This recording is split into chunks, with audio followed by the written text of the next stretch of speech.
श्रीलक्ष्मी श्रीमहालक्ष्मी क्षीरसागर कन्यका उत्तिष्ठ हरिसम्प्रीते भक्तानां भाग्यदायिनी।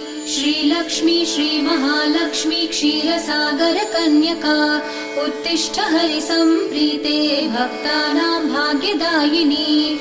उत्तिष्ठोत्तिष्ठ श्रीलक्ष्मी विष्णुवक्षस्थलालये उत्तिष्ठ करुणापूर्णे लोकानां शुभदायिनी। उत्तिष्ठोत्तिष्ठ श्रीलक्ष्मी विष्णुवक्षस्थलालये उत्तिष्ठ करुणापूर्णे लोकानां शुभदायिनी।